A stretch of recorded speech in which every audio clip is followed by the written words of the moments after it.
वीतराग विज्ञानता, शिव स्वरूप शिवकार, नमः त्रियोग संहार के। वीतराग विज्ञान अर्थात विकार रहित ज्ञान स्वभाव सारभूत है। वो मंगल स्वरूप है और मंगलकारी है। मैं उसे मन वचन काय इन तीनों योगों को वश में करके नमस्कार करता हूं। छह डाला परम मांगलिक ग्रंथ है, पंडित दौलत राम जी द्वारा लिखा गया है। 6 इसमें ढाल हैं। तीसरी ढाल का स्वाध्याय चल रहा है और 12वां छंद और 13वें छंद की 2 लाइनें। इनमें हमने देखा 8 अंगों के बारे में। कल 4 अंग सम्यक दर्शन के देखे थे, निशंकित, निकांक्षित, निर्विचिकित्सा और अमूढ़ दृष्टि अंग। इन 4 अंगों की चर्चा हुई थी। आज अपन करेंगे उपगूहन अंग। उपगूहन अंग के लिए पंक्तियाँ लिखी थी छंद में। निज गुण अरु पर ओ गुण ढाके वा निज धर्म बढ़ावे, ये कहलाता है उपगूहन अंग। यहाँ पर देखिए लिखा हुआ है उपगूहन अंग अपने गुणों को लोक में प्रकाशित नहीं करना, पहला। दूसरा, दूसरों के दोषों को ढकना। और तीसरा, आत्म धर्म को बढ़ाना। ये 3 बातें जो हैं उपगूहन अंग में हमें ध्यान में रखना चाहिए। अपने गुणों को लोक में प्रकाशित करना नहीं करना। क्या करते हैं, हमारे अंदर कितने भी अच्छे गुण आ जाएं, पर हमें लोक में, दुनिया में प्रकाशित करने की आवश्यकता नहीं है। क्योंकि आचार्य कहते हैं यदि फूल में खुशबू सही है तो फूल को जो है भौरों आदि को विज्ञापन देने की ज़रूरत नहीं है। उसकी खुशबू से भौरे अपने आप आ जाएंगे और फूल की खुशबू चारों तरफ अपने आप ही छा जाएगी, उसका नाम अपने आप ही हो जाएगा। तो फूल को अपनी खुशबू का विज्ञापन नहीं करना पड़ा क्योंकि उसकी खुशबू ओरिजिनल है और अच्छी है। ऐसे ही यदि हमारे गुण सचमुच में अच्छे हैं, मेरे अंदर सज्जनता है, मेरे अंदर जो है सौम्यता है, क्षमता है, संयमपना है, यदि मेरे अंदर ये सारे अच्छे अच्छे गुण हैं तो मुझे अपने गुणों का प्रचार प्रसार करने की ज़रूरत नहीं है। और वो भी अपने मुख से कि मैं देखो संयमी हूँ, मैं संता स्वभावी हूँ, मैं बड़ा सज्जन हूँ, मैं बड़ा हंसमुख हूँ। ये क्या है, इसकी प्रशंसा करने को ज़रूरत नहीं है। ये मैं नहीं करना चाहिए। तो आप अपने गुणों की क्या करें, प्रभावना न करें, प्रचार प्रसार न करें। यदि अच्छे हैं तो अपने आप ही प्रचार प्रसार हो जाएगा। एक साइंटिस्ट जो है लाइब्रेरी में अपने लैबोरेटरी में वह किस चीज़ की विधि से सिद्धि करता है और उसकी सम्यक सिद्धि है तो दुनिया में अपने आप फैल जाता है, उसे फैलाना ज़रूरत नहीं पड़ती है। ऐसे ही मैंने अपने जीवन में अच्छा कार्य किया है तो वो अच्छा कार्य अपने आप ही फैल जाएगा, फैलाने की ज़रूरत नहीं है। दूसरा लिखा है दूसरों के दोषों को ढकना। देखिए, हम दूसरों के दोषों को उजागर करते रहेंगे सबके सामने तो सामने वाला व्यक्ति कभी ठीक नहीं होगा। कोई व्यक्ति गलत काम करता हो और 10 के सामने उसकी बुराई कर दोगे, ऐसा करता है तो आप क्या उम्मीद रखते हैं, क्या वो ठीक हो जाएगा? कभी भी ठीक नहीं होगा, ठीक है ना। पहले तो हमें 10 लोगों के सामने उसकी बुराई को ढांकना चाहिए।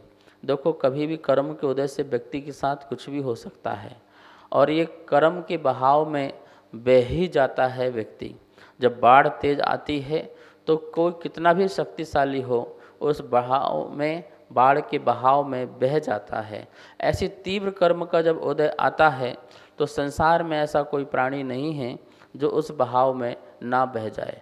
बहुत बहुत बड़े बड़े संयमी मुनिराज भी जो हैं उस बहाव में बह जाते हैं। ऐसा शास्त्रों में कहानियों के रूप में बहुत पढ़ने को मिलता है। इसलिए आक्षेप और आरोप लगाना ये जैन धर्म का कार्य नहीं है। जैन धर्म ये कभी नहीं कहता कि आप किसी पर आरोप लगाएं, किसी पर आक्षेप लगाएं। वो कहता है कि देखो भाई, कर्म का उदय किसी के जीवन में भी आ सकता है। तो तुम्हें तो दुनिया के सामने उन आक्षेपों आरोपों को ढांकना चाहिए कि नहीं, व्यक्ति ऐसा नहीं है। तो दोषों को ढांको, दूसरों के दोषों को ढांकना चाहिए, और फिर आप उसका स्थितिकरण बाद में कर सकते हैं, समझा सकते हैं। तीसरा लिखा है आत्मधर्म को बढ़ाना, और अपने आत्मधर्म को बढ़ाना चाहिए, जो अपना आत्मधर्म है उसको बढ़ाना चाहिए। ये इतनी बात यहाँ पर उपगुहन अंग में कही गई है। राजा श्रेणिक के जीवन में भी यह घटना आती है कि राजा श्रेणिक मुनिराज के दर्शन करने की भाव रखते हैं, और स्वर्गों में चर्चा चलती है कि राजा श्रेणिक जो है बहुत बड़ा सम्यक दृष्टि है, साधुओं के प्रति बहुत अच्छी भक्ति रखता है, उसकी श्रद्धा को कोई टिका नहीं सकता है। दो देवों के मन में आया कि हम चलो उनकी श्रद्धा को देखते हैं। तो उन्होंने क्या किया, दो मुनि, एक मुनि का भेष बनाया, एक आरिका का भेष बनाया, और आरिका भी कैसी, गर्भवती आरिका, और मुनि कैसे, जो तालाब में सरोवर के किनारे जो है मछलियाँ पकड़ रहे हैं। मंत्री देखने गया, ये हालत देख कर के राजा सैनिक को मना किया, आप मत जाइए, पर वो गया। उस हालत को देख कर के उन्होंने 3 परिक्रमा लगाई, नमोस्तु किया, और उन्होंने नमोस्तु किया तो सारी प्रजा ने नमोस्तु किया और चले गए। ये हुआ उपगुहन अंग। सामने कुछ नहीं बोला, रात को आकर के उनको स्थितिकरण किया कि ये आपके लिए कार्य उचित नहीं है। वो अपने रूप में आए देव, और बोला कि हे राजन, जैसा हमने स्वर्गों में सुना था वैसे ही आपकी श्रद्धा देखने को मिली, ठीक है ना। तो ये कहलाता है उपगुहन, कि दुनिया के सामने अपने जिन शासन की, जिन धर्म की अप्रभावना कभी मत होने देना, उसको ढांकना। यदि नहीं ढांकते हो तो आप उपगुहन अंग वाले नहीं हो, और आप सम्यक दृष्टि भी नहीं हो, ठीक है। तो अपना सम्यक दर्शन बचाना है और हमें अच्छा कार्य करना है। लिखा है यहाँ पर, उपगुहन का दूसरा नाम उपवृंघण भी है। उपवृंघण भी है उपगुहन का दूसरा नाम, अर्थात अपने आत्मगुणों को, तत्व सिद्धांत को बढ़ाना। 2 बातें हो गई, अपने आत्मगुणों का भी विकास करना, और जो तत्व हैं, तत्व के प्रति जो श्रद्धा है उस श्रद्धा को भी बढ़ाना, मतलब तत्व के प्रति जो रुचि है उसको भी हमें बढ़ाना। ये उपवृंगण, वृंगण मतलब होता है बढ़ाना, वृद्धि करना, अपने ज्ञान का विकास करना, अपनी श्रद्धा का विकास करना, अपने चारित्र का विकास करना, अपने तप का विकास करना, अपनी क्षमता का विकास करना, अपनी आत्मशक्ति का विकास करना, अपने उत्साह का विकास करना, अपने मोक्ष मार्ग के प्रति जो इच्छा शक्ति उसका विकास करना। इस प्रकार से इसको भी बढ़ाने का नाम उपवृंगण कहलाता है, ठीक है ना। उपगुहन अंग में जो प्रसिद्ध हुए हैं वो जिनदत्त सेठ प्रसिद्ध हुए हैं। बहुत जग प्रसिद्ध कहानी है जिनदत्त सेठ की, कि एक व्यक्ति जो है क्षुल्लक का भेष बना लेता है, जो कि वो पिछली पर्याय में जो है क्या था, डाकू था या चोर था, मतलब कि चोरी का काम करता था। और उसने कौन सी अवस्था बना ली वर्तमान में, क्षुल्लक की अवस्था बना ली। क्यों? क्योंकि जिनदत्त के सेठ के जो जिनालय है उसमें हीरे का जो छत्र है उसको चोरी करने के लिए वह उनके जिनालय में पहुंच गया, चोरी कर ली। जिनदत्त सेठ उसी दिन जो है व्यापार के लिए बाहर जा रहे थे, गांव के बाहर कुछ दूर जा कर के उन्होंने अपना टेंट लगाया और रात को रुक गए। वह चोरी करके भाग रहा था, कोतवाल लोग उसके पीछे भागे, तो भागते भागते वो उस कबीले में पहुंच गया जहां जिनदत्त सेठ था, और वो अंदर चला गया। जैसे देखा क्षुल्लक जी की इस अवस्था में, पूरे गांव के लोग कोतवाल के साथ उनको पकड़ने के लिए आए थे। जिनदत्त सेठ बाहर आए, बोले क्या कर रहे हो? बोले वो क्षुल्लक नहीं, वो चोर था, चोरी करने आया था। बोले नहीं, कैसी बात कर रहे हो, हमारे साधु कभी चोर हो सकते हैं? वो तो छत्र मैंने ही मंगाया था। ओहो, उन्होंने माफ़ी मांगी सभी ने और नमस्कार किया। तो देखा आपने जिनदत्त सेठ ने क्या किया, उपगुहन अंग का पालन किया, जिन धर्म की रक्षा की, और बाद में स्थितिकरण किया कि क्षुल्लक जी ये आपको कार्य उचित नहीं था। जिन भेष में वह तो नकली क्षुल्लक बना था, और उनके उपगुहन अंग से प्रभावित होकर के वो असली क्षुल्लक बन गया। बोले कि आपने मेरी आंखें खोली और मैं इस प्रकार से पाप कर रहा था। तो ऐसे ही कभी साधर्मी लोगों की से कभी गलतियां हो जाएं तो उसे हमें बाज़ार में उछालना नहीं चाहिए। व्हाट्सएप, फेसबुक आदि के माध्यम से बातों को लाना नहीं चाहिए सामने किसी के। हम यदि सच्चे भक्त हैं और सच्चे भक्त के साथ साथ जिन धर्म उपासक हैं तो हमें उनके हृदय के मित्र बन कर के समझाना चाहिए। उपगुहन अंग के बाद अब चलिए समझते हैं स्थितिकरण अंग। स्थितिकरण अंग जो है 6वें नंबर का है और उपगुहन के जस्ट बाद स्थितिकरण होता ही होता है। सिर्फ दोषों मात्र को छिपा लिया तो ये तो क्या हो जाएगा, गलती हो जाएगी। लेकिन दोषों को छिपा करके, तुरंत दोषों को छिपा करके उस जीव को स्थितिकरण करना चाहिए, अथवा अपने भी दोष हों तो उनको छिपा करके अपने आत्मा को भी स्थितिकरण कर लेना चाहिए, तभी वह अंग पूरा कहलाएगा। वरना उपगुहन अंग से मात्र तो आप ही कह सकते हैं महाराज जी हम लोगों को दोष छिपाते रहेंगे तो ये तो बहुत गलत हो जाएगा, नाइंसाफ़ी हो जाएगी, बेईमानी हो जाएगी, व्यक्ति पाप करता रहे और हम दोषों को छिपाते रहें। नहीं, यहाँ तक सीमित नहीं होना है। उपगुहन के बाद आपको स्थितिकरण भी करना ही करना है, तब आपका ये अंग पूरा होगा। क्या लिखा है स्थितिकरण के लिए छंद में, कामादिक कर वृषते चिगते निज पर को सुदृढ़ावे। काम आदिक से कोई चिगता है, धर्म से दूर होता है, तो उसको स्थिति करना, उसको फिर से उसी मार्ग में बिठा देना, स्वयं को भी और पर को भी। क्या लिखा है यहाँ देखिए, काम, क्रोध, लोभ आदि किसी भी कारण से सम्यक्त्व और चारित्र से भ्रष्ट हुए अपने को तथा पर को धर्म में स्थिर करना स्थितिकरण अंग है। बहुत सुंदर बात लिखी यहाँ पर।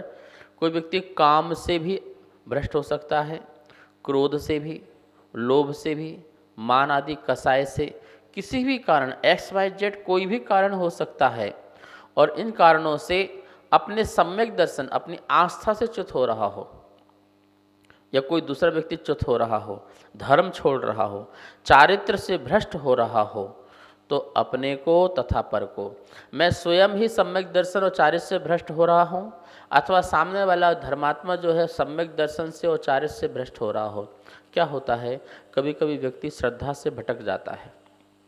श्रद्धा से कैसे भटक जाता है, जैसे आप रोज़ मंदिर जा रहे हो, पूजा पाठ कर रहे हो, 30-40 साल हो गए हों और आपके दुख दूर ना हो रहे हों, कष्ट दूर ना हो रहे हों, तो आपके मन में अश्रद्धा आ जाती है। क्या रखा मंदिर जाने से, क्या रखा पूजा पाठ करने से, इतने साल पूजा पाठ की, आराधना की, सब कुछ किया, क्या मिला हमें। और मान लो किसी घर में कोई वियोग हो जाए, किसी का मरण हो जाए, तो वो व्यक्ति भी ऐसे भटक जाते हैं, देखो हम सब अच्छा कर रहे हैं और हमारे साथ गलत हो रहा है। तो क्या रखा मंदिर जाने से, धर्म ध्यान करने से, क्या रखा गुरुओं को आहार दान आदि देने से। सुना था धर्म ध्यान करने से सुख मिलता है, पापों का क्षय होता है, और यहाँ तो उल्टा हो रहा है। तो ऐसा व्यक्ति श्रद्धा से भटक जाता है और फिर वो मंदिर आदि को छोड़ देता है। तो ऐसे व्यक्ति को आपको पुनः स्थापित करना है युक्ति से और उसको तर्क आदि से और उसके अच्छे मित्र बन करके, भैया ऐसा नहीं है, कर्मों का क्षय होता है, निश्चित होता है, बहुत कर्मों की श्रृंखला है, बहुत पाप हमने किए हैं, धीरे धीरे कट जाएंगे, और धर्म का फल बताओ। तो इस प्रकार से वो धर्म मार्ग में पुनः लग जाए, उसकी श्रद्धा पुनः भगवान से, देव, शास्त्र, गुरु, मंदिर आदि से जुड़ जाए, ऐसा कार्य करना है। और मैं स्वयं भी यदि अपनी इस श्रद्धा से भटक रहा हूँ कि बताओ क्या मिला मुझे इस कार्य करने से, लेकिन मैं अपने आप को भी उस श्रद्धा में पुनः से स्थापित कर लूँ। इसी प्रकार से चारित्र से, मान लो कोई व्यक्ति अपना जैनी है और चारित्र से भटक गया हो, वो शराब पीने लगा हो, मांसाहारी हो गया हो और भी अन्य गलत कार्य करने लग गया हो, तो उसको क्या करना है, उसको आप पोस्टर छाप करके उसका नाम बदनाम करना चाहोगे या फिर उसे सम्यक मार्ग में लाने की कोशिश करोगे। आपका कर्तव्य है उसे सम्यक मार्ग में लाएं।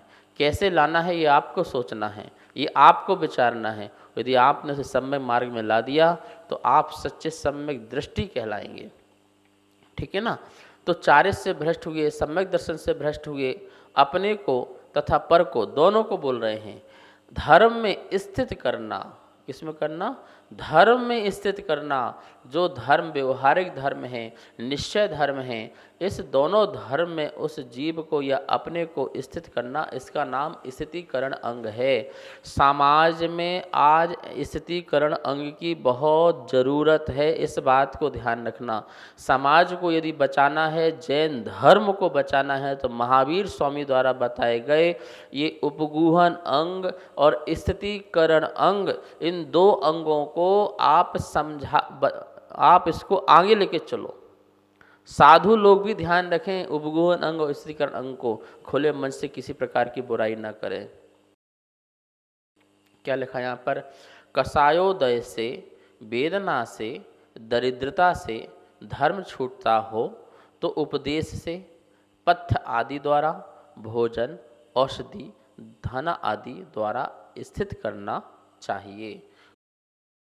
कोई व्यक्ति कसाय के उदय से धर्म छोड़ रहा हो, बहुत वेदना हो रही हो, बहुत पीड़ा हो रही हो, बीमारी आदि है, उससे धर्म छोड़ रहा हो, धन के अभाव आदि से, धन नहीं है तो दूसरे धर्म में जा रहा है, उसे धन मिल रहा है, उसे घर मिल रहा है, उसे पैसा मिल रहा है, सब कुछ मिल रहा है, तो धन आदि से धर्म छोड़ रहा हो तो उसको उपदेश से, कसाय से हो रहा हो तो उपदेश से, वेदना से यदि हो रहा हो तो पथ्य आदि, उसको दवाई आदि दिला करके, और यदि दरिद्रता से छोड़ रहा हो तो उसको भोजन दो, उसको औषधि दो, उसको धन आदि दो, ये सब दे करके उसे धर्म में स्थित करना चाहिए। सुन लो जैन समाज के लोगों और श्रद्धालु लोग, सुन लीजिए आप ध्यान से, कैसी कैसी बात कही गई हैं।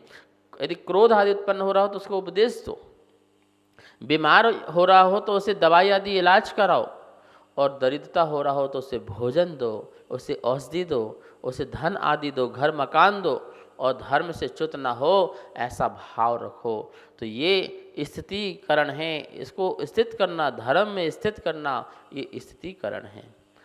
इस प्रकार यह स्थितिकरण अंग हुआ। इसमें वारिसेन मुनिराज जो हैं बहुत प्रसिद्धि को प्राप्त हुए हैं। उसने पुष्पडाल मुनिराज को जो है धर्म से जो च्युत हो रहे थे उनको धर्म मार्ग में लगाया था। ऐसे वारिसेन मुनिराज ने स्थितिकरण अंग का पालन किया था। सोचिए, तो हम सब लोगों को भी मिलकर के, समाज और साधु दोनों को मिलकर के यह स्थितिकरण अंग का पूर्णतः से पालन करना चाहिए। शेष जो अंग है वात्सल्य प्रभावना अंग, उसकी चर्चा अपन जो है कल करेंगे, समय हो गया है। आइए माँ जिनवाणी की स्तुति करते हैं। वाणी के ज्ञान ते सूझे लोकालोक, सो वाणी मस्तक नमो, सदा देत हूँ धोख, सदा देत हूँ धोख। इस कार्यक्रम के पुण्यार्जक थे श्री खंडेलवाल दिगंबर जैन मंदिर, राजा बाजार, कनॉट प्लेस, नई दिल्ली, एवं श्री खंडेलवाल दिगंबर जैन मंदिर, वैदवाड़ा, दिल्ली के अंतर्गत खंडेलवाल दिगंबर जैन पंचायत, दिल्ली।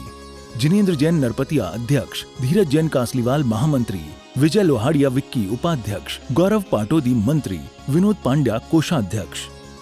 श्री रमेश नथुजी बेराड, सौभाग्यकांक्षिणी विद्या रमेश राव बेराड, पुत्र श्री अजित रमेश राव बेराड, पुत्र वधु ऋतुजा अजित बेराड, कुमारी अनुजा बेराड, कुमारी आरोही बेराड, पुत्र श्री सुरेंद्र रमेश राव बेराड, योगिता सुरेंद्र बेराड, कुमारी विराग बेराड, कुमारी विधि बेराड, अमरावती, महाराष्ट्र।